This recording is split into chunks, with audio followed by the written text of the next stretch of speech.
Thank you so much for joining us for the first ever online Girls on the Run of Coastal Georgia coach training. First, I just really want to say thank you so much for volunteering your time and your talents for the girls that we're going to serve over the course of the next 10 weeks. The Girls on the Run program does meet twice a week, every week, for a 10-week period, and we have a fall and a spring program. The days and times are set by the individual sites, so it could be, a Tuesday, Thursday, a Monday, Wednesday. We even have a Monday, Tuesday, and a Monday, Friday season. So, it's really based on your availability, and I just want to say thank you so much. Thank you for volunteering to become a Girls on the Run coach. A little bit about Girls on the Run of Coastal Georgia. Our council was founded in 2006 by this amazing woman named Iris Dayob. Iris heard about the program sitting in a meeting, and she turned to her friends and said, okay, give me your checkbooks, open them up, this is what we're going to do. Girls on the Run International is actually a nonprofit that serves the United States and Canada, and was founded in 1996 in Charlotte, North Carolina by this amazing woman named Molly Barker.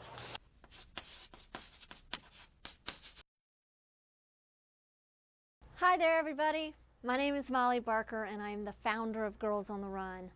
And I would just like to start off by thanking each of you for being here today. If it were not for you, there would be no Girls on the Run program. This would simply be a book on a shelf somewhere collecting dust. And so I just want to thank you. And I'm also really excited for you, because you are about to embark on a journey that is not only going to change your life, but the lives of all the girls in the program. So thank you, thank you, thank you. These girls are going to love you, period. I mean, they're just going to look up to you. They're going to think you're awesome and great. And the only thing they need from you is your encouragement.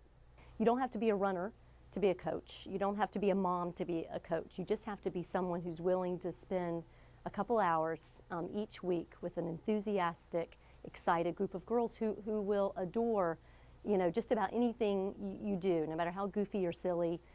Even if you don't do the lesson perfectly, they really don't mind. They just want to spend time with someone who cares. And that's what your job is to do, is to really encourage and motivate them, not just to run a 5K, but to be incredible life examples for their friends, for their peers, and they are. Back when I started Girls on the Run, I can remember sending letters home to all of the families of the girls that were in the program. And at the very end of each letter, I thanked them for allowing their girls to be a part of my life.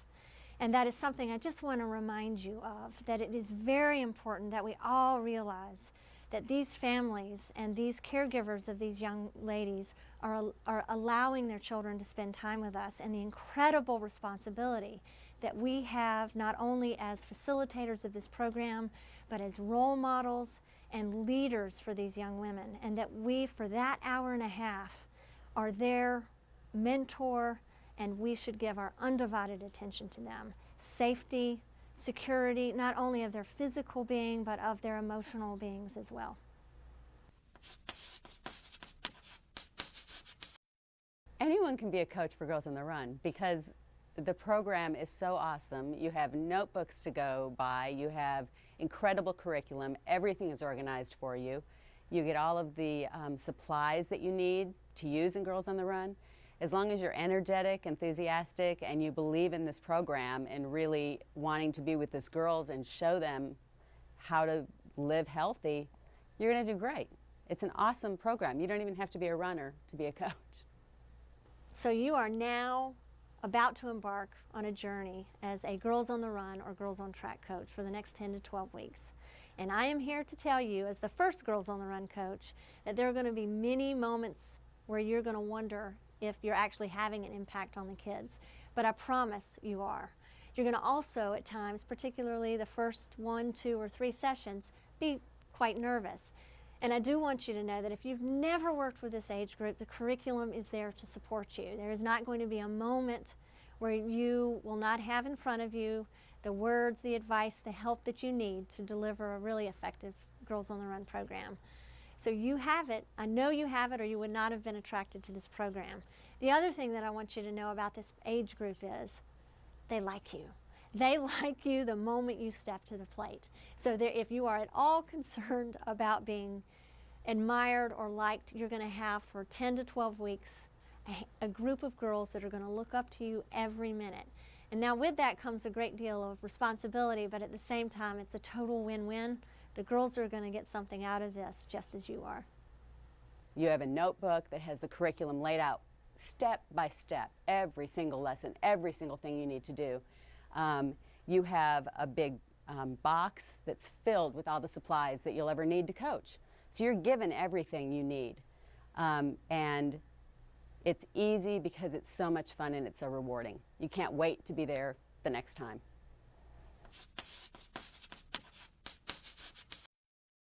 So you're going to have 15 girls to meet with for 10 to 12 weeks, and that means 15 amazing, full of life, vibrant little people to spend time with. Now generally, every girl is going to come in with her own unique set of spirit and challenges, but there's also some general characteristics that research has shown girls in this age group tend to bring to the table, and I'd like to go over some of those. The first is they're very talkative. These girls love to share stories and talk about themselves, so generally you're going to have to think about how to keep them on task. The second thing is you're going to have varying reading levels. So I just want you to be aware of that should one of your girls be uncomfortable or not able to read, you might want to partner her with another girl that can help her out some. The third is this group is incredibly affectionate, and they will want to braid your hair or hold your hand or sit in your lap. And all of those things are wonderful, but they really can distract from the task at hand. So I just encourage you to let them know that they can sit next to you or sit next to a friend, but that this sort of activity might distract from the lesson. The other thing that this group is, and you will notice this right off the bat, is they can be very cliquish. So they may come in with a set of friends already and try to sit with or do the activities with them, and I'm happy to let you know that the curriculum is written in a way so that those cliques are pretty much eliminated from the get-go. So one of the main things that you've got to do in drawing the kids together is always seat them in a circle right off the bat and establish some structure to your lesson. And there's something very important about sitting them down, because what it does is it eliminates movement, at least for half of their body, and it allows all of you to be focused on one another and focused on the lesson. The curriculum is incredible, so they get to run, and some of these girls are not runners at all. A lot of them walk a lot of the time. They might run a little bit, they walk a lot, but they know even if they're walking, they're exercising and becoming healthy. Once you learn some tricks and how to keep them focused and quiet them down when you need to talk to them about something serious, then you're good to go. It's really kind of three parts: a warm-up, getting on board, and then the workout. And they're all very easily explained to you, and then you just have to have some materials prepared. But Girls on the Run usually prepares all of those for you in advance, so it's just a matter of pulling them out of the envelope and using them. It's pretty straightforward. All right, the getting on board is at the very beginning of the lesson, and the goal of the getting on board is to eliminate all the distractions from the day and bring the kids' focus down onto what the activity and the topic will be. The warm-up follows directly after the getting on board, and the warm-up is actually a game or activity that warms up their cardiovascular system. Now, we usually do this in a sneaky way so they don't really know it, because it is a game and it's on the topic, but it does warm up their bodies. And then, of course, following the warm-up is the workout, and the workout can go anywhere from 20 to 45 minutes, again with a game as part of the process, but the kids are actually running consistently for that period of time. The other important piece is the processing, and you never want to forget the processing, because without that, those physical experiences are just that, physical experiences, without any application to their daily lives.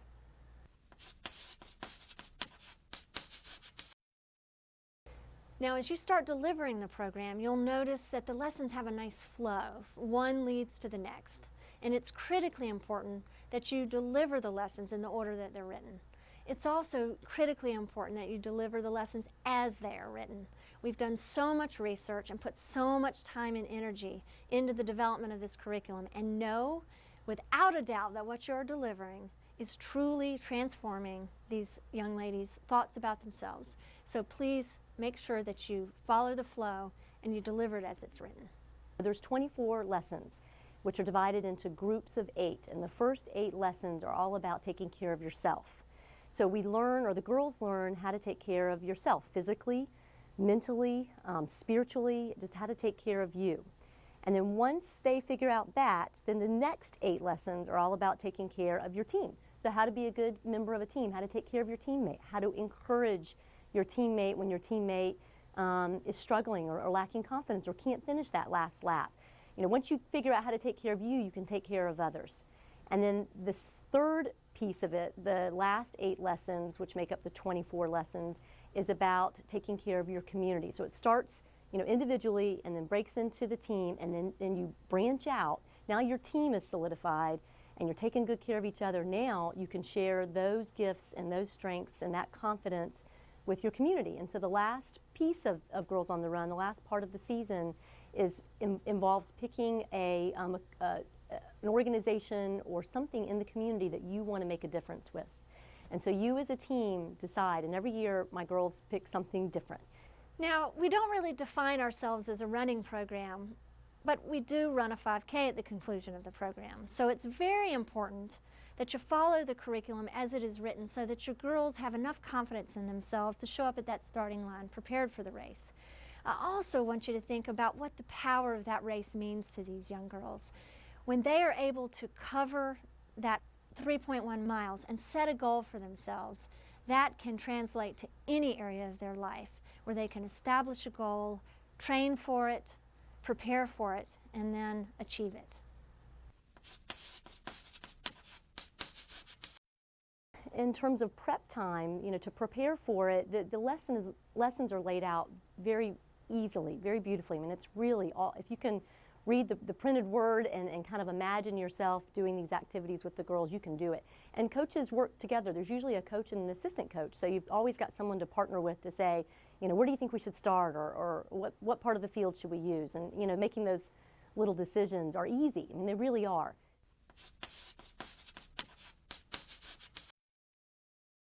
And of course, Girls on the Run would not be complete without our trademark Energy Awards. Each of you should know that the Energy Awards were created not by me, but by the original 13 girls in our program that just sort of automatically were so happy and excited with themselves that they created these awards to celebrate their teammates. And so the Energy Award is something you do at the end of the program, at the end of the lesson, where you gather all the girls together and you honor 1 or 2 girls that has done something that is very much in keeping with our Girls on the Run spirit. For example, if one of your girls encouraged another girl, you might put her into the middle of the circle, all the girls gather around and give her an Energy Award. Another great way to use the Energy Award is ask your girls who in this group thinks they deserve an Energy Award so that we can get the girls to honor and celebrate their own gifts and contributions. So now I just want to thank you for spending a little bit of time with me and for contributing your time and your energy and your passion to Girls on the Run. I will, before I do this, say that if any one of you show this to either one of my children, they will die. Okay. So let's do the firecracker. The firecracker looks like this. Bang! Shh! You feel the energy? All right, let's see. We have also super girl power, and this is called the Arnold, named after the fabulous Arnold Schwarzenegger. And it goes like this. Super girl power! Super girl power! We have the bubble, and the bubble is one of our girls' favorites, and it goes like this. We also have the surfer. The surfer looks like this. Hooray! We also have, of course, Superstar, and it looks like this. Superstar! We also have Wow, which I encourage all of us to use, both in and out of our homes and program. And then if you have children, it can be this. Wow, Mom. We also have the old standbys, the things like the washing machine. We have the sprinkler like this. We have high five. We have cool. There's a whole plethora of energy awards, but I also encourage you to just invite have your girls create their own. Chugga-lugga, chugga-lugga, chugga-lugga, ding! So as we head to the starting block of Girls on the Run, it's important to think about the finish line. When your girls finish this season, how will they know that they are girls on the run? How will they grow? How will they develop over the course of this season? And throughout the season, what we want for the girls is that they develop and improve confidence, that they feel connected in who that they are, that they develop a strength of character, respond to others and themselves with care and compassion, create positive connections with their peers and adults, and truly make a meaningful contribution to community and the society. First, you, the trained coaches, are going to provide positive relationships and create a caring and supportive environment for the girls. Our coaches are going to deliver the curriculum as it is intended, as it is written, to teach life skills. At the end of the program, we want to make sure that the girls feel a greater confidence in who they are. And as such, the majority of the lessons in the curriculum target this important outcome.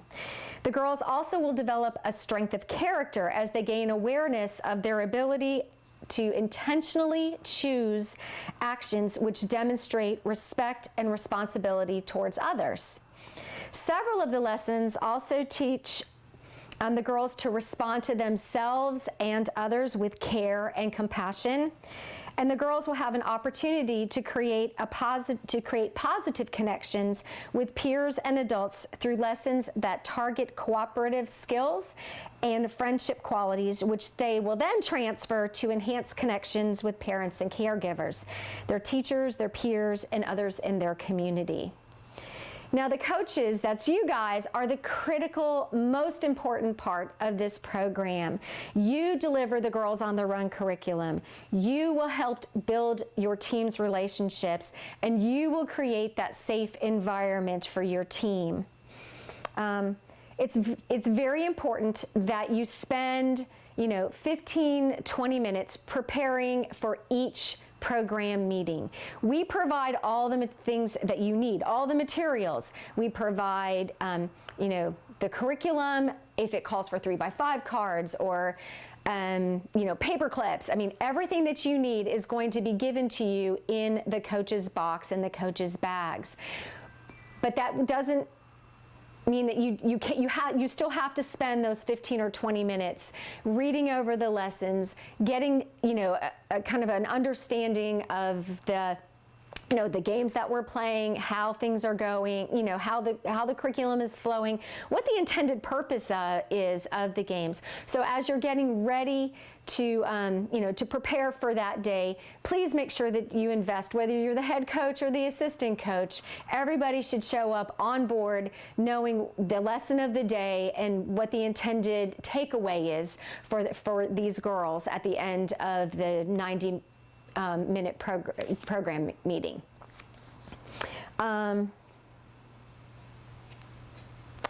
The program is actually broken down into like 4 different parts, and so so each program meeting is broken down into 4 separate sections.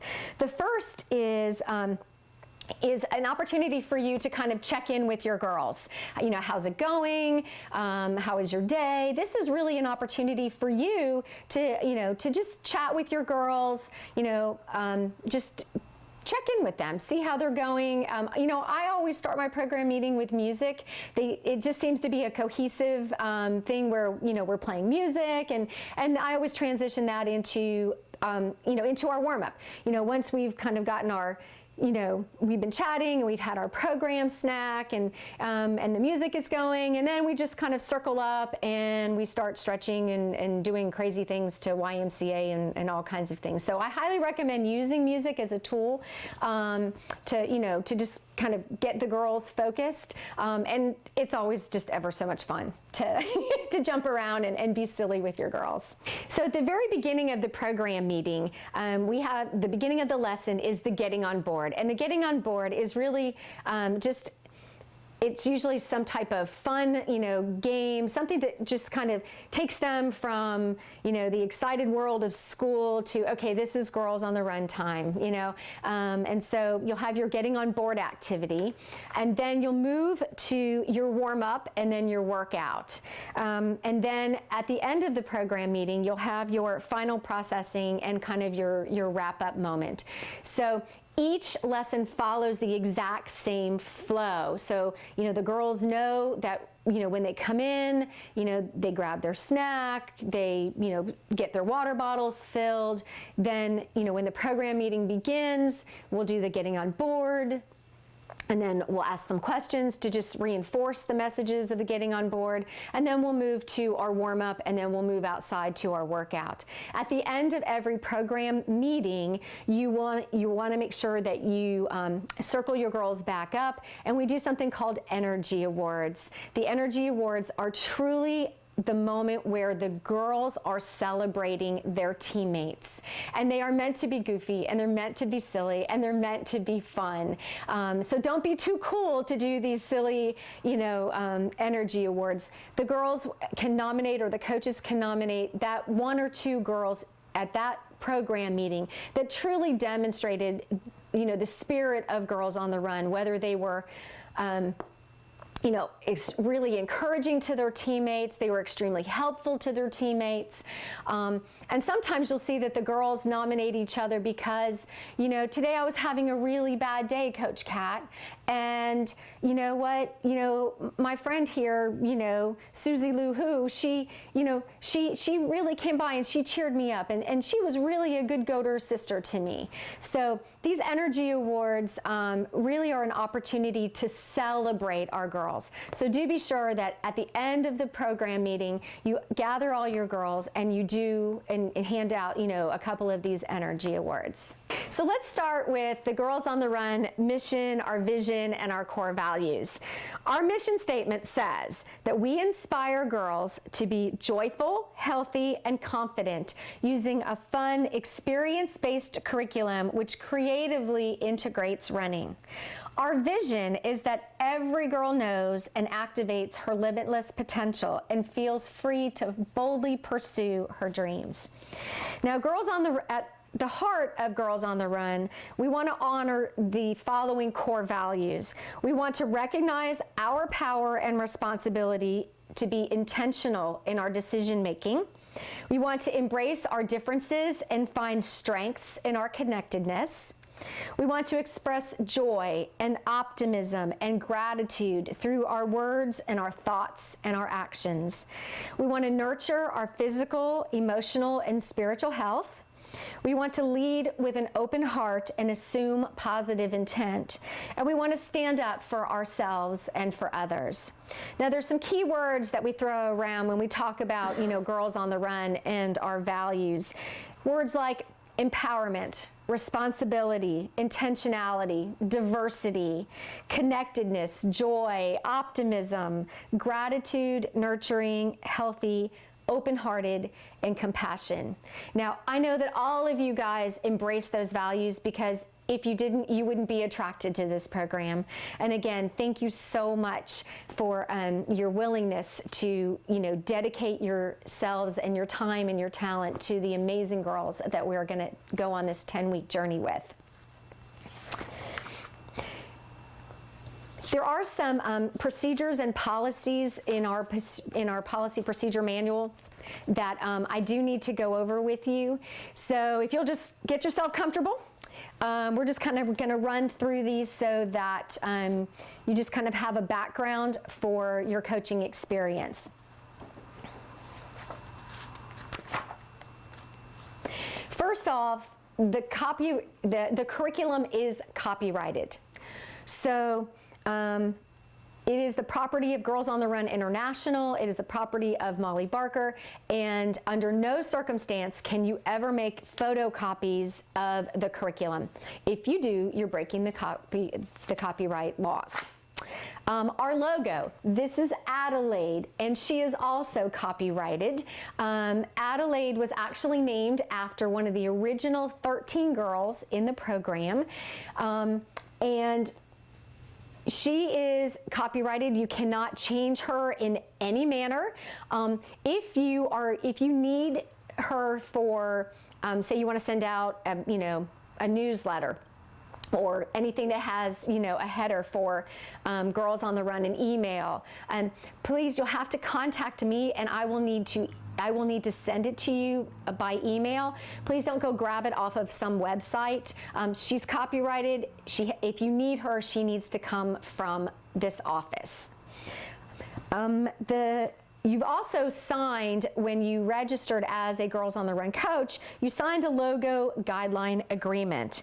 Just as a kind of reminder that you agreed that you understand that all the printed materials that were given to you are under copyright and may not be reproduced in any way. You will not alter, change, or adorn the logo in any way, and agree to adhere to the guidelines. I understand that the Girls on the Run logo and curriculum are property of Girls on the Run International. So that is one of the things that you signed.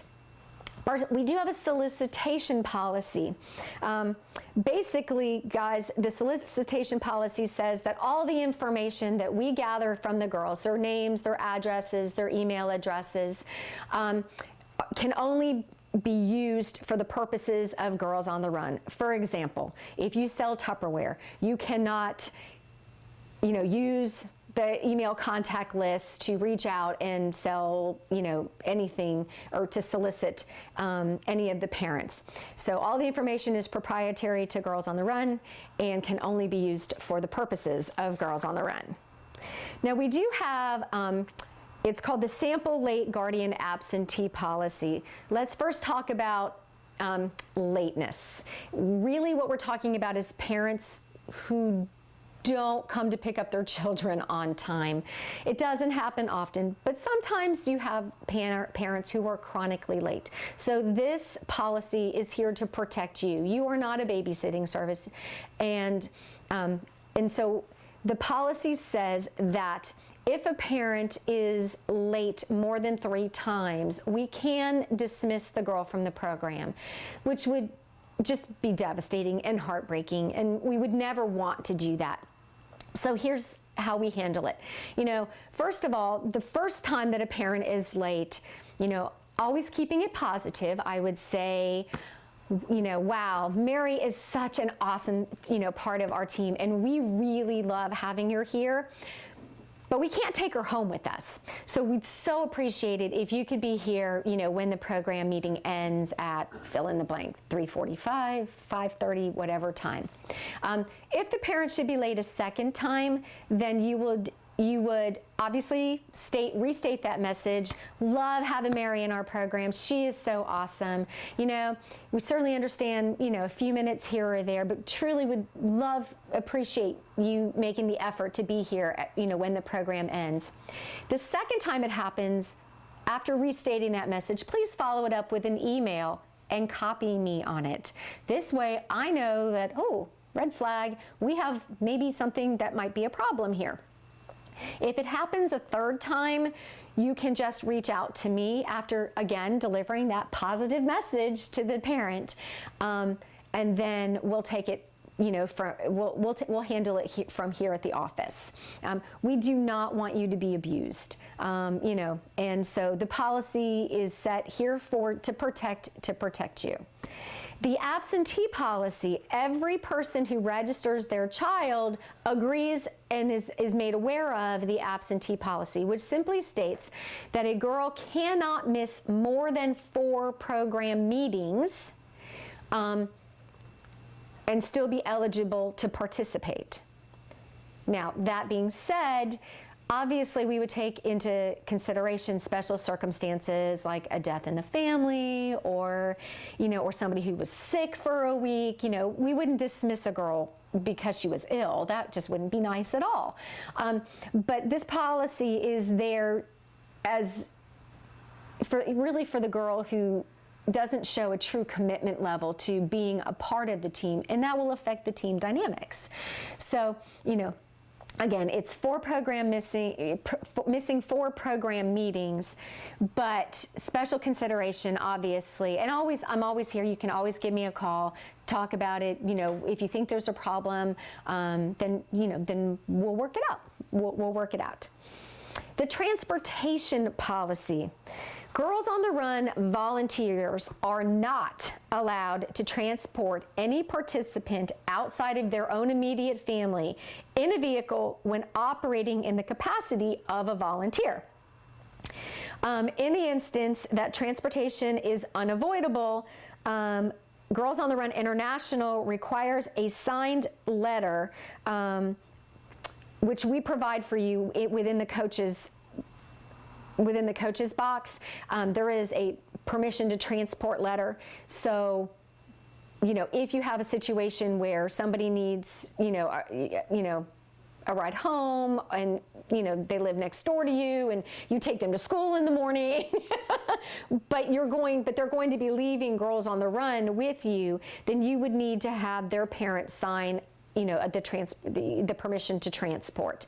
If you should wish to transport off campus, off site, during your community impact project, every girl's parents would need to sign this permission to transport.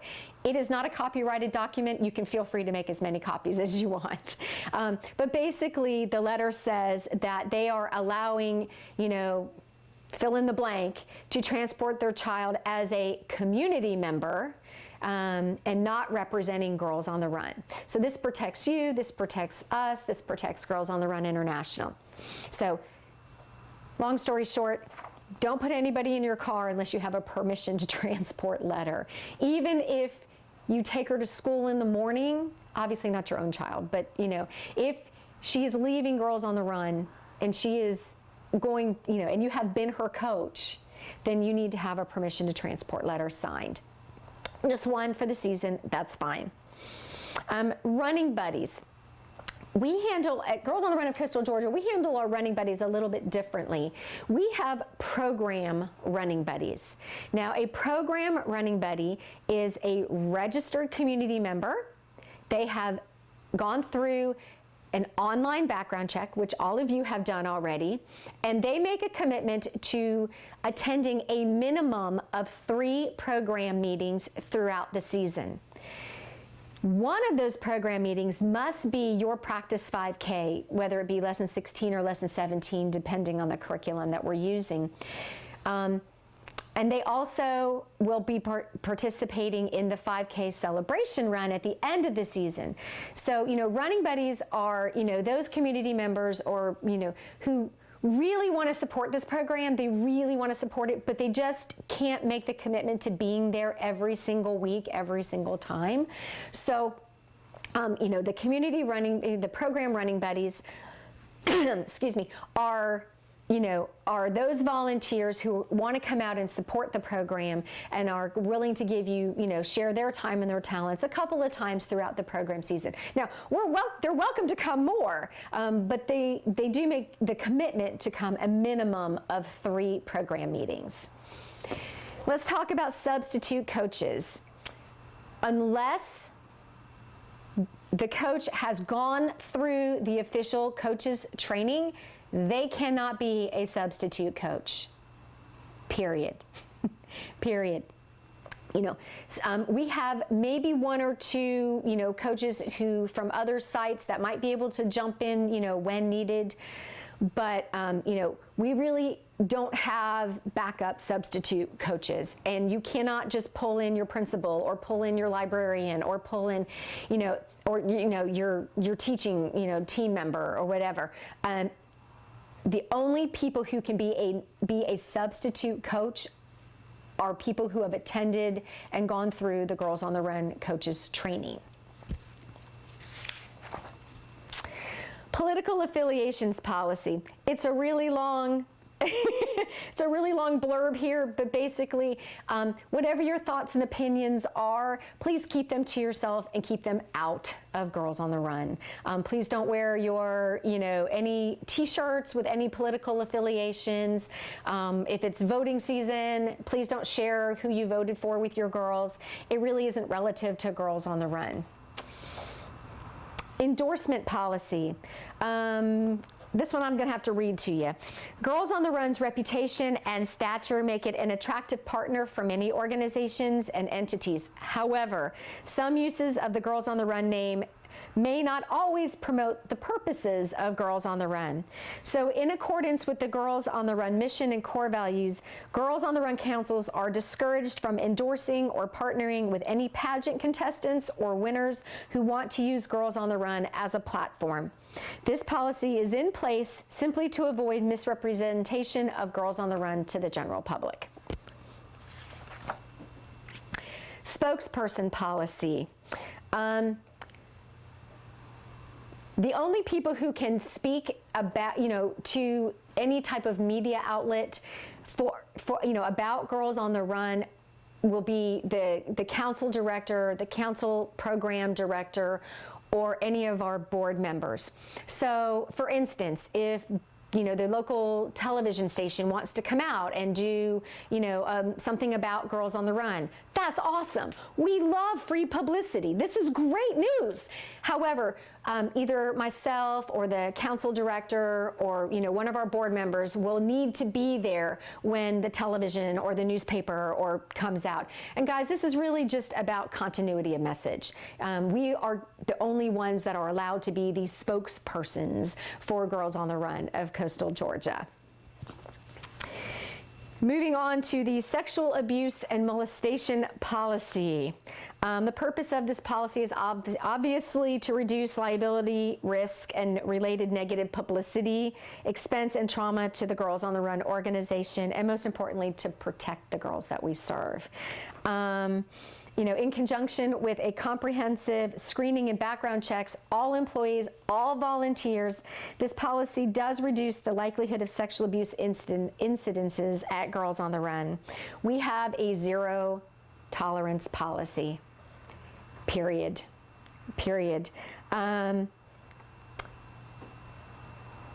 Any form of sexual abuse of the girls we serve within the organization, individuals involved with Girls on the Run at any time, organization, anything. So we have a zero tolerance, flat out. While some forms of abuse, there may be physical or indicators or symptoms. However, please note that no indicators and symptoms are absolute. All representatives of Girls on the Run, or as representatives of Girls on the Run, we report suspected incidences of sexual abuse. However, we in no way handle or pursue these reports. We report it, and then we step back and let the authorities take care of it. Okay? If you suspect sexual abuse at the home of the child, you must report the suspected incident directly to the appropriate persons at the program site, to the council executive director, and your executive director will contact your local state child custody protective agency. Girls on the Run councils always follow current federal and state guidelines and guidelines for the reporting of abuse. Obviously, guys, under no circumstance would the incidents ever be discussed with parties other than authorized individuals privy to the information. We have a youth protection policy. Obviously, this policy is about protecting our girls, and, we want to make sure that the girls have a safe, healthy, happy environment for us to nurture them in. It is understood that caring, quality staff and volunteers develop positive relationships with the girls we serve. The following practices will be followed to ensure the protection of both youth and the staff. 1, staff and volunteers will not initiate contact with or accept supervisory responsibility for youth outside of the Girls on the Run, for example, babysitting. Okay, we can't volunteer to babysit them outside of not while we're coaching, not while we are their coaches. Staff and volunteers will not communicate with the youth outside of the Girls on the Run program via written, electronic, or other means without express approval. This is, you don't want to have a texting relationship with your girls. If you want to set up, a Twitter, for your specific site, that's fine. But this is, you should be communicating with the parents, not with the girls. And staff and volunteers will appear and behave in a manner consistent with our missions and core values while acting as a representative of Girls on the Run, including electronic, written, and verbal communications. Again, always keeping things positive. Girls on the Run is a positive energy zone. And so, we need to be very careful in how we phrase things, always, looking, keeping things in a positive light. If there's an incident of abuse or neglect is alleged to have occurred or at Girls on the Run or any program activity, the following procedure would be followed. The parents or the guardian of the child would be notified. Appropriate authorities would be notified. The alleged perpetrator of the abuse or misconduct would be immediately removed from the Girls on the Run program during the investigation. An accident incident report is submitted to the respective Girls on the Run council. The insurance company, we would notify them, and of course we would cooperate with any investigation ever. Okay. So an inclusion policy, we do have an inclusion policy. We strive to make this program accessible to all girls in grades 3 through 8. We do need to be responsive to the needs of our community, and our curriculum is really designed to reflect and accommodate the very needs of our participants. Special needs encompasses children who require support or special assistance with daily living, whether formally diagnosed or not, and whether a diagnosis is short-term in nature or long-term. The long and short of it is if we have a special needs child who wants to participate, we are going to embrace them, and we are going to make sure that they are a part of the Girls on the Run program. We have girls who do this program from a wheelchair. We have girls who have done this with cerebral palsy and walk with walkers. Obviously, we make special accommodations for whatever we need to do. This program is not all about the running.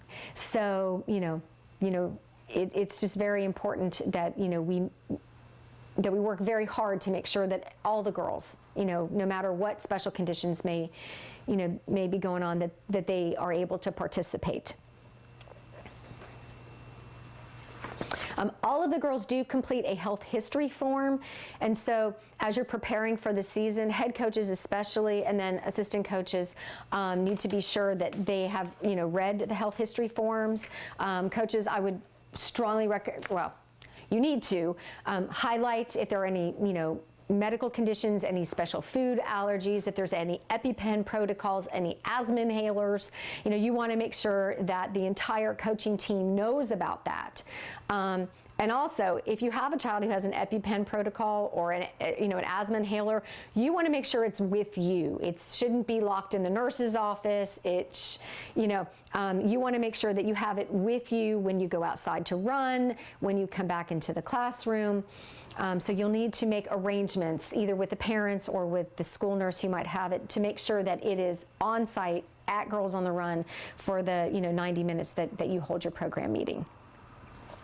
We also have a transgendered participant policy. Girls on the Run is an inclusive program where the dignity of every participant is respected and where all youth are given a safe place. If a child identifies as a girl and the parents identify the child as a girl, then the child is welcome to participate in Girls on the Run. Obviously, we're going to treat everybody the same. So,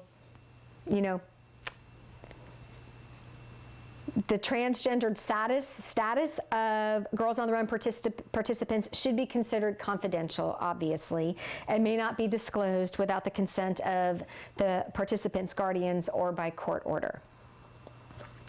Confidentiality policy. all the information that we collect, about you as the volunteers, all the information we collect about the girls who are participating each season is kept under strictest confidence, whether it's in written form, such as the health history forms, which you should have, printed out and kept in the front of your coach's box. But you also want to make sure that you're not talking about it in front of other, any of the other girls. Some things are just confidential and shouldn't ever be discussed out loud in front of anybody.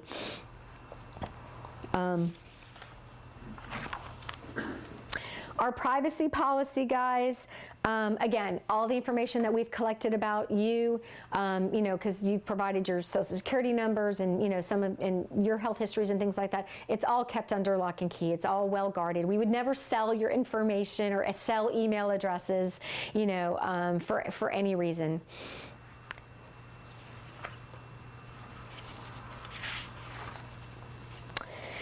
Crisis management.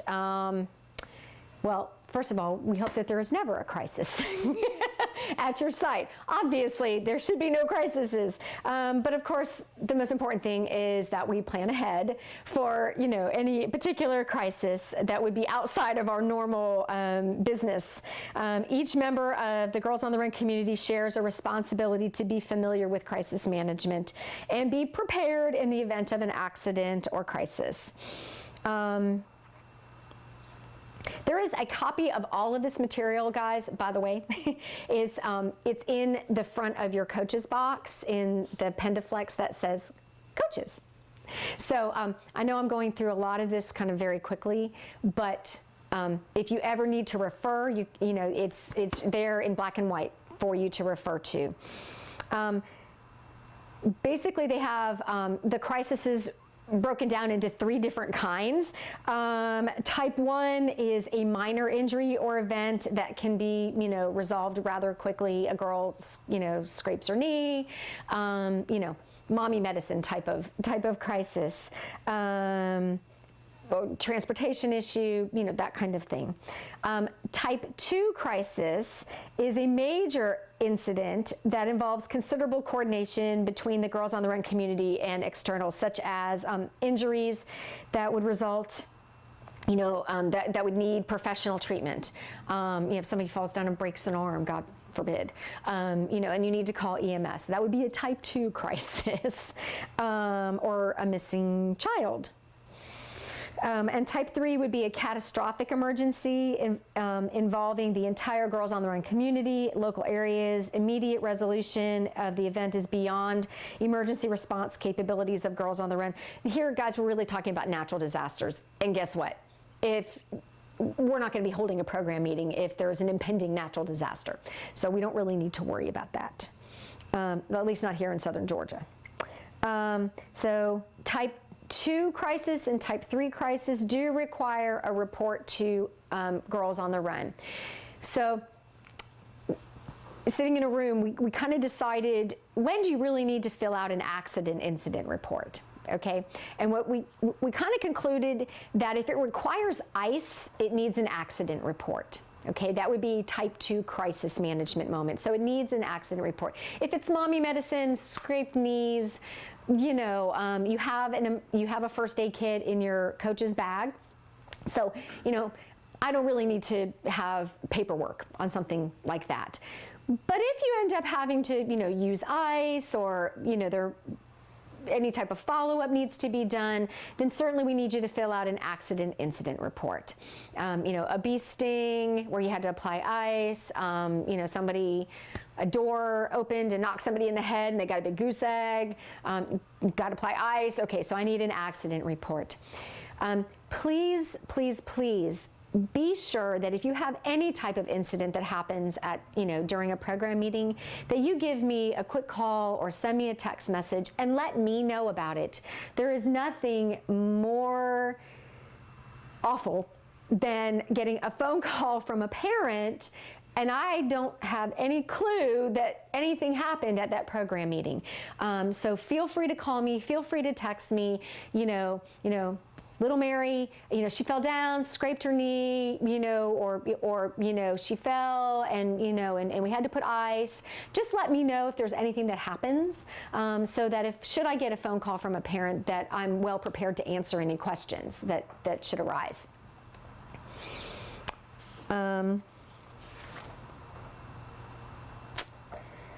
Calling parents. If the situation is not life-threatening, nor does it require immediate professional attention, call the parents or, listed emergency contact first, okay? Be specific, but be very calm.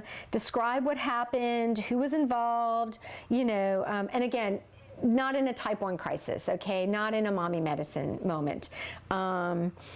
If you need to call emergency services, if you need to call the paramedics, then obviously you want to be, it's the head coach that will tend to the girl. The assistant coaches will just kind of facilitate the program meeting going on. They'll just kind of take it and, and the head coach will stay with the girl while you wait for EMS.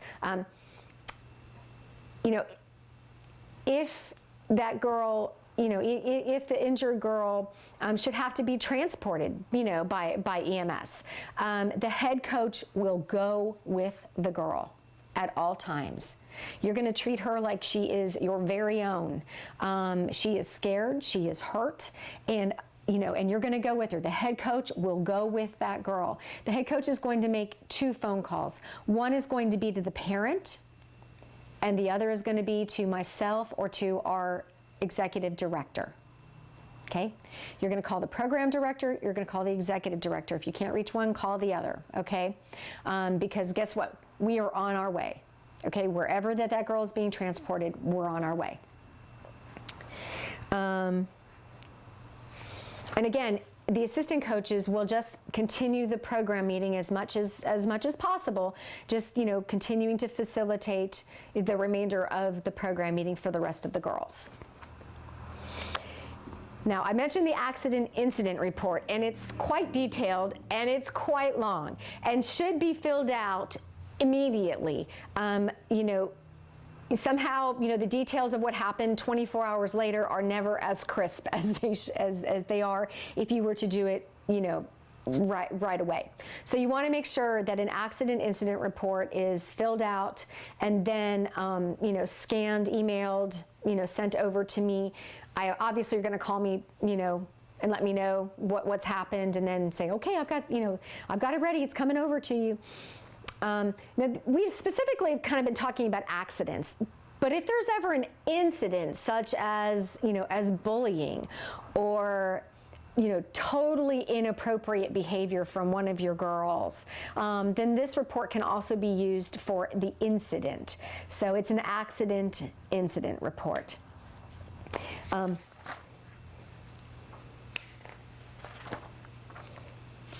Inclement weather. We're moving on to inclement weather. We meet rain or shine, period. So, each school or each site has a rain, site or a rain plan. So just be sure that you come dressed for weather. Come dressed for weather. Obviously, we do not run in lightning and thunder and and anything like that. You would use your alternate site. Truly, our rain plan is to just adapt the lesson as best that we can. So if there's absolutely no way that you can, do, say, the workout of the lesson, whether, you could do the getting on board and you could do the warm-up, games in a hallway, but maybe not so much the workout. If there's just no way at all that you can't adapt the workout, then we actually have a cheat sheet in your coaches folder that it has it's what to do when it rains. So and there's all kinds of suggestions and ideas that you can use. One of my favorites is to have the girls create a love list, and then so things that they love to do. And then you have them kind of break it into categories, such as, do I do this alone or with other people? does this cost money or is it free? You'd be amazed at how many girls go, wow, everything I love costs money. Yeah. So anyway, so there's this whole list of things that you can do in lieu of a workout if you absolutely cannot adapt. My philosophy is adapt, adapt, adapt, adapt, adapt. Just as you know, I always try to keep the girls moving as much as possible, rain or shine.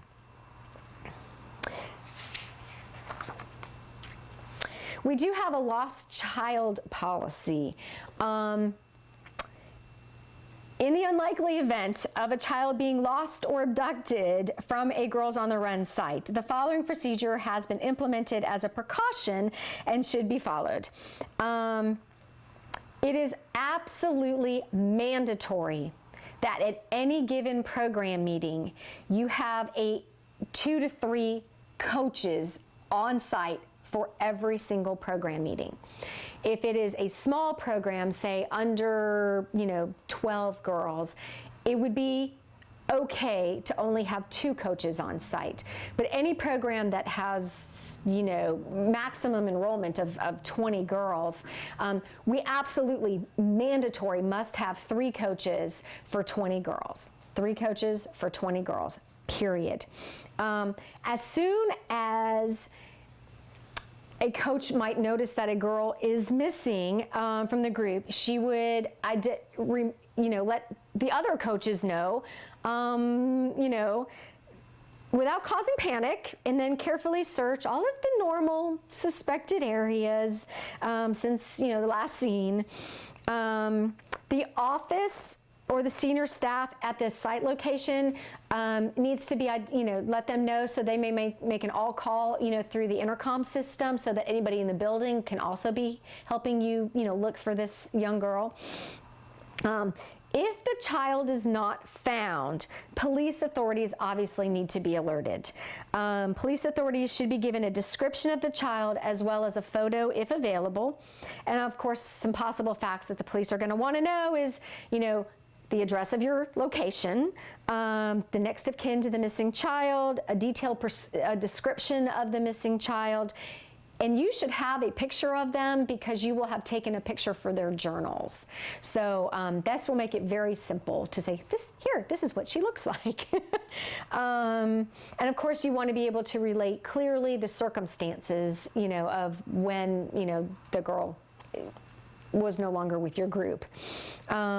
If the child is not found through these efforts, then the parents are to be contacted. They should be briefed on what is being done and then contacted every few minutes to update them on the search status. As soon as a child is found, you obviously want to contact the parent or guardian, let everyone else know, we've got her, she's safe, she's, she was hiding in the bathroom, who knows. There should be an incident. The accident incident report should be filed with us with all of the details for what happened in this moment. As a follow-up, the situation should be assessed and any changes should be implemented if necessary to ensure the avoidance of a similar situation. I don't let my girls out of my sight. Period. If somebody has to go to the bathroom, I always ask them, can you just wait 10 more minutes? We'll be done in 10 minutes. But, should there, an emergency bathroom moment, I always send a coach with the girl, always.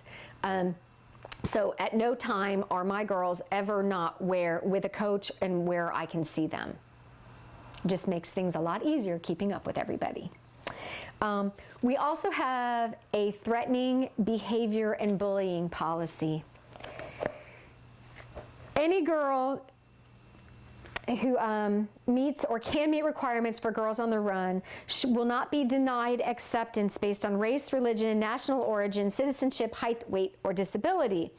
For the purposes of our threatening behavior bullying policy, threatening behavior is defined as a single behavior or a series of behaviors which constitute actual or result in potential assault, battery, harassment, intimidation, threat, or similar action, whether it's verbal or physical, to any participants, to any coaches, personal property, participants, coaches, anyone.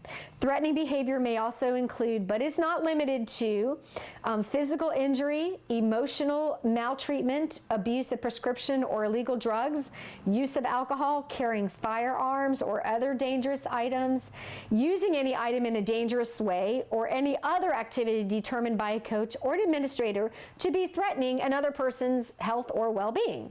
These actions result in an interference with the individual's health or safety, which creates reasonable apprehension of fear such that harm or injury could possibly occur. Now, let's define what we call bullying. Bullying is defined as intimidating a person into doing something that they otherwise would not do. It is comprised of a single act or a repeated acts over time, which involves real or perceived imbalance of power, with more powerful individual or group abusing those who are less powerful. Bullying goes beyond a single episode of teasing or fighting. Bullying is a pattern of behavior in which the bully attempts to intimidate his or her victim. Bullying can take place face-to-face or online. Okay? Our response at Girls on the Run is a zero tolerance policy. Any participant, coach, or volunteer who experiences, observes, or has knowledge of threatening or violent behavior in the program has a responsibility to report the situation as soon as possible to appropriate parties, including the guardians, the school or site administrators, and applicable law enforcement. Girls on the Run strictly prohibits the use of violence or threats of violence within the Girls on the Run program, and we take these actions very seriously. Girls on the Run, their coaches and administrators reserve the right to remove any girl for any reason if that child does not carry out the mission and goals of our organization. And we all know that sometimes bullying can be incredibly subtle. So it's important that we have a level of cognitive awareness of what's going on within our group. Very important. Very important. Other behavior issues. Dealing with girls can be incredibly challenging. We all know this. How you deal with these with your girls is of the utmost importance, and is actually a valuable learning lesson for the girls who are watching. They're watching you. So it's important how you deal with this. And again, with Girls on the Run being our positive energy zone, it's incredibly important that we handle behavior issues appropriately. First of all, we have to establish behavior expectations, and we do that brilliantly in either lesson 1 or lesson 2. So, all the girls can't claim ignorance. They know what our behavior expectations are. Put downs are not permitted. You can't put yourself down. You can't put anybody else down. Again, it's our positive energy zone. So put downs are not permitted. Girls cannot say, "I stink at math." They can, so if you should hear one of your girls, putting herself down or talking, using negative self-talk, you want to help her rephrase that. You can say, "Mary, instead of saying that you stink at math, what's a more positive way that you could kind of state that?" And after a few times, they'll kind of get it. But the obvious answer, may not be obvious to Mary the first time, but is, math can be really challenging to me, but I always do my best. So you want to help the girls rephrase. If you ever catch them, putting themselves down, using that negative self-talk, you want to help them rephrase it so that, at the end, they know, okay, so I don't stink at math. Math is really challenging, but I always do my very best. I always do my best. Obviously, you need to set limits and remain consistent with your rules. Say what you mean and mean what you say.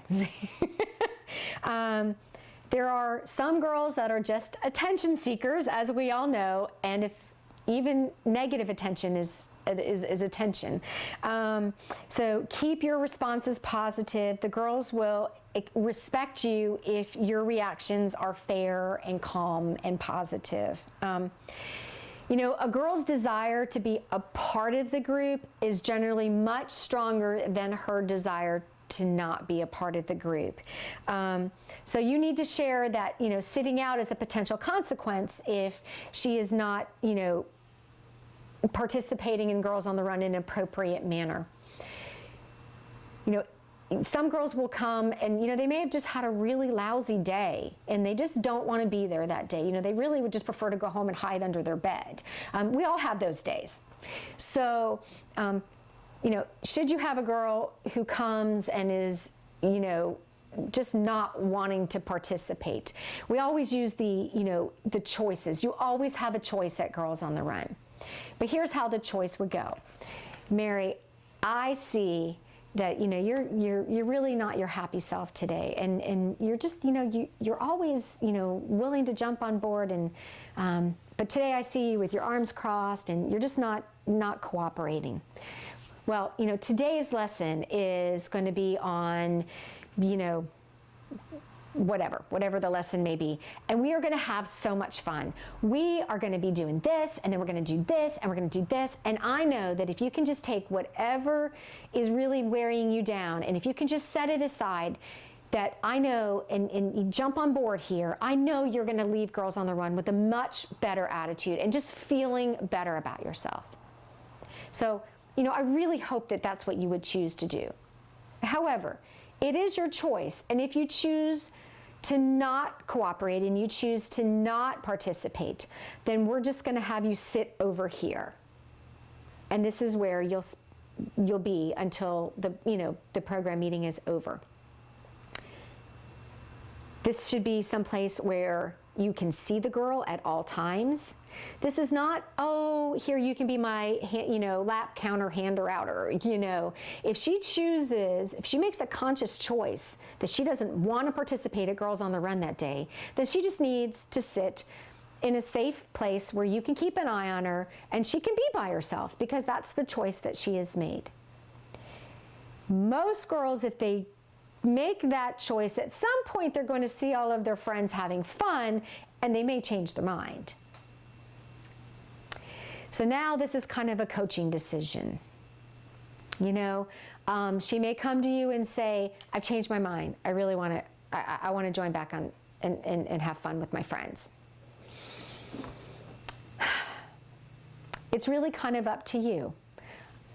I would have her go ask permission from another assistant coach, you know, another coach. I think she would have to take responsibility for the choice that she made, and if she changed her mind, then she's gonna need to ask permission to rejoin the group, because her attitude and her actions have diminished the group because she hasn't been a part of it. The team isn't whole if she is not a part of the team. Now, I would never set a girl up for failure, ever. You know, I would never send her to a coach who would say, no, you can't, you know. And again, this is really kind of a judgment call. You know, you may say, you know what, sweetie, while I respect that you've changed your mind, you made a choice, and so for the rest of the program meeting, this is where you need to be. Or you may decide that, you know, it would be okay for her to rejoin the team once she took responsibility for her actions by asking permission to rejoin the team. So that's kind of a coaching decision. Again, always trying to keep things positive, always trying to keep things upbeat. If you have a disruptive girl, you might want to give her an important thing to do, like she might be your attendance keeper, or you know, she might maybe give that girl the opportunity to lead stretches. And that might just be what she needs to kind of settle in to the Girls on the Run program. She's going to learn that positive attention and leadership at Girls on the Run will provide a better experience for her. You know, and again, dealing with any conflict means, is your amazing opportunity to model, a positive, positive reactions to to inappropriate behaviors. The most important thing is that you publicly praise and privately reprimand. I'm going to say it again. Publicly praise, privately reprimand. If you need to have a talk with a girl, you don't need to have the talk in front of the entire team, okay? You may have your coaches, one of your assistant coaches, take, just kind of tap the girl on the shoulder and just, go for a walk and explain why they're taking this walk, and address the behavior, and then, the girl can come back into the meeting. Always, publicly praise and privately reprimand. We don't want to embarrass anybody. Mean what you say, so be careful what you say. Praising positive behavior always. If you have a girl who's having a difficult day or a difficult week, you want to make sure that you're focusing on what they're doing right. You want to be the positive police. So you want to catch them, doing all of the right things, It doesn't mean that you ignore negative behaviors, but acknowledge this girl's positive behaviors, okay? It's so important. It's just so important that we catch them doing all of the right things, Behavior explanations, basically, because I said so is not a great answer at Girls on the Run or ever. But, if the girl is standing on the bench and it makes you nervous, then you wouldn't holler, "Hey, get off the bench." You would say, "Mary, please step down off the bench because I'm afraid that you would fall." So always offer an explanation as to, why you're why you're asking them to, do something or see something. And again, always giving the girls two choices. The first, that first choice is sometimes we all have bad days, but I know that, if you just jump on board here, you're going to have an awesome program meeting and we're going to have so much fun. And then, of course, our second choice would be to not participate. And that will be up to you how you want to, or if you want to allow the girl to come back on. Responding to sensitive issues. It doesn't happen often, guys. Rarely, as a matter of fact. But sometimes kids say the darndest things. Sometimes those, whatever they blurt out can be a complete conversation stopper. It's so important that we acknowledge something that is said and not just brush it aside. If it's said out loud, it has to be acknowledged. And you can acknowledge it with something as simple as, "Wow, that sounds like it had been a really hard time for you. How about if we talk about that while we run together today?" Shouldn't be a public discussion, okay? Doesn't need to be a public discussion. But if it's one of those statements that makes you uncomfortable, you can't ignore it. You can't ignore it. You can't just be like, "Oh, okay, yeah, moving on now." Okay, if it's said, it must be acknowledged. And the correct response would be, that must have been really hard. How about if you and I talk about that while we run today, and then of course, obviously, talk about it. So that's really important. It's kids do say some of the darndest things. If it's something that you feel like you're not comfortable or don't have a skill set to deal with, please call me. Be happy to talk with you, talk through it. Talk with your other assistant coaches. I would say if it's something that the girl wants to be kept private between the two of you, I wouldn't necessarily share it with the other assistant coaches yet. But certainly call me if you have any concerns whatsoever. I'm here for you, always. I'm always here for you.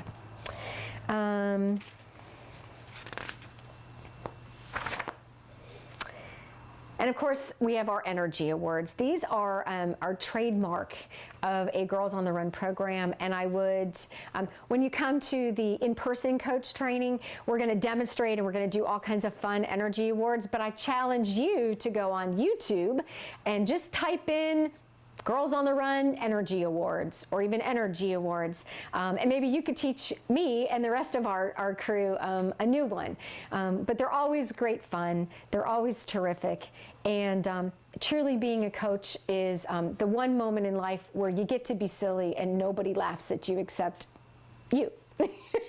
You know, coaching really should be the highlight of your week. You should really look forward to, you know, your meeting with these 15 to 20 amazing, unique individuals. And it's the one time that you don't have to be anybody other than Coach Kat or, Coach Mary or Coach Susie. Whatever it is that's going on. I was a school librarian and I was Mrs. McCarthy when when we were in the school setting. But when they came to Girls on the Run, I was Coach Kat, and that was a very, different, a different persona that they got to know. So do be sure, that you kind of change hats from being, the teacher or, that they may know, to, somebody who's fun and engaging and just having a really great time hanging out with them.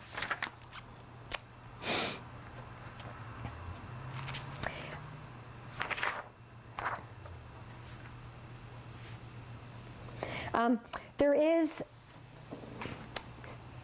the Girls on the, when you registered online, there was a part, not only did you sign the logo, usage and guidelines, copyright guidelines, but you did, in case you just kind of didn't read it and you would click yes. I do want to talk about our non-compete clause. As a Girls on the Run volunteer, you have made the commitment that you will not deliver the Girls on the Run program or any similar program unless you are working as a volunteer for Girls on the Run. You may not create or help develop a program that has similar goals and structures to that of Girls on the Run within a 2-year period of attendance at a Girls on the Run coach training. You understand that all printed materials are under copyright and may not be reproduced in any way unless written permission is received, and that you abide by the logo usage guidelines and obtain approval from the Girls on the Run staff if you're unsure of its use. Okay, so basically, you can't, be a Girls on the Run coach and then next season offer a program called Run Girl Run. So there is a 2-year period where after coaching Girls on the Run, you can't help develop, implement, offer anything even remotely similar to the Girls on the Run program. Hey guys, I want to take a second to just introduce to you our program running journals.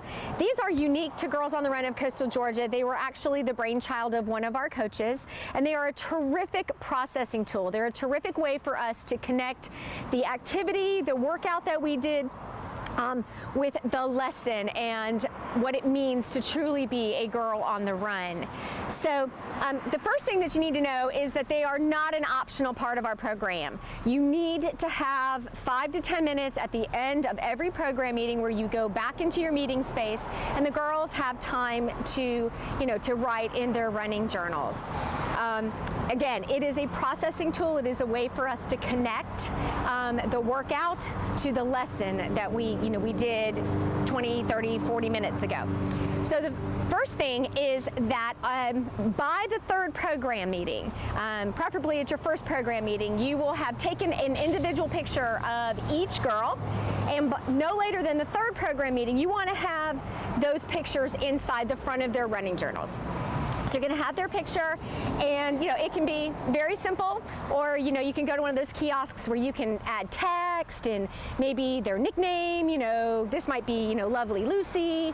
So you can be as creative with this as you like. So anyway, so you've got their pictures in there, and now when they go to grab their journal, they're looking at their own smiling face. Who doesn't love that? So on the inside cover is drawn, I believe it's from lesson 3. It's choosing to be a girl on the run. And every single lesson that we do relates back to one of these values, one of these choices to be a girl on the run. They are either choosing to respect ourselves by, or we're choosing to respect others by, and then there's a list of them. So at no point are the girls, going to have all these memorized, because every lesson they'll be able to go, flip back and go, oh, this is the choice that is reflected. So on the very first program meeting, you're going to have them reach in and draw their card out. Okay, you just slide it out. And this is kind of their all about me card. This, my favorite band, my favorite book, my favorite, subject, what I want to be when I grow up, that kind of thing. So that will be what they do the first program meeting. And then starting with lesson 2 at your second program meeting, you'll see that on this side of the journal, it has the name of the lesson and some really cool picture to go along with it.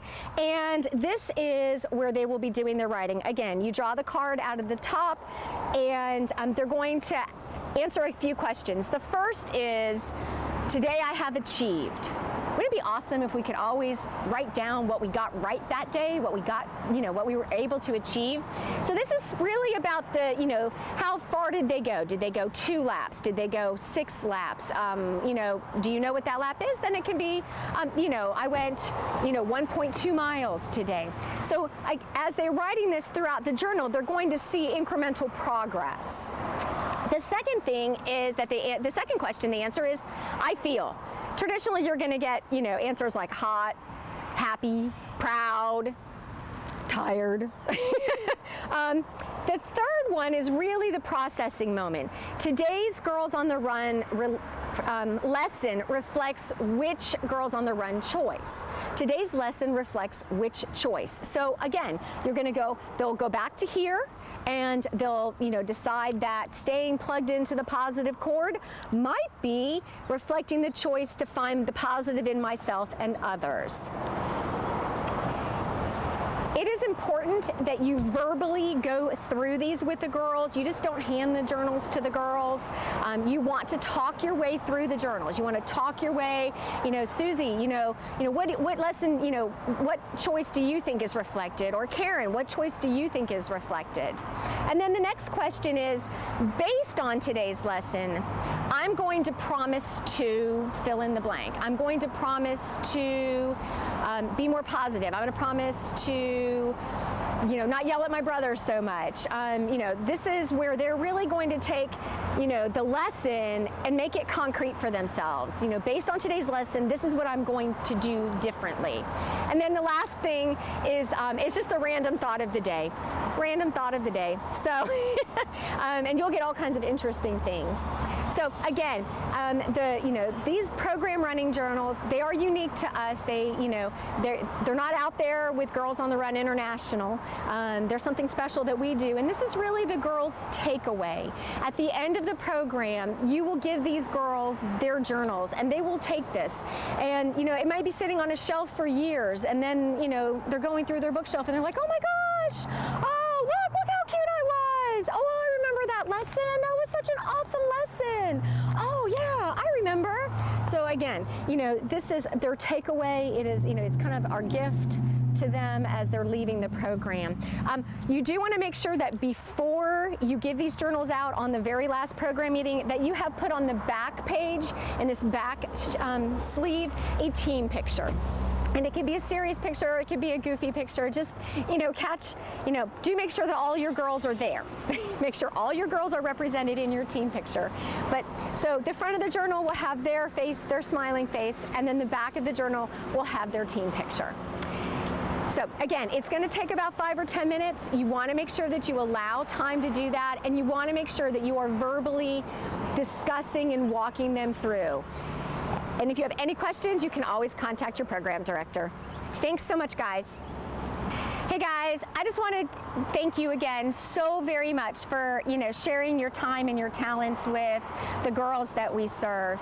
This program is all about building happy, healthy, confident girls who are going to be the leaders of the future. And these are the girls that are going to go out and change the world.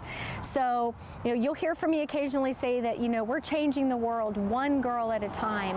And you are playing a vital role in doing that, in creating that change. That change will happen in their classrooms. It will happen in your schools. It will happen in colleges and camp and, in boardrooms in the future. So please know that every moment that you invest in these girls is truly, truly a transformational process as they grow. Girls on the Run is so much more than a running program. And, some of us, or you who are runners may sometimes feel a bit frustrated because your girls are not out there, logging those miles. That's not truly what this program is about. It's really about the 20-lesson curriculum. And yes, we want them to run. We want them to show up with a positive attitude, their can-do attitude. We want to make sure, that we provide an encouraging environment, and we just want them to show up and be the best that they can be that day. Some days it may mean that they run 6 laps. Some days it may be that they run 16 laps. So, yes, we want to encourage them to run. That's important. The running is the physical, building endurance, and we are training for a 5K. In 10 weeks, we're going to say, hey guys, welcome to the 5K celebration run. Let's go run a 5K. So you want to make sure that they have, a level of confidence. But in the meantime, in this 10-week amazing journey that you're going to be taking with some extraordinary girls, it really should be the highlight of your week. If you're not having fun, then your girls aren't having fun. So be sure that, you show up for Girls on the Run with, in your happy place, in your positive energy zone, and create that mentoring relationship with your girls. Again, thank you so much, so very much, and I will see you at the in-person training in the next few weeks.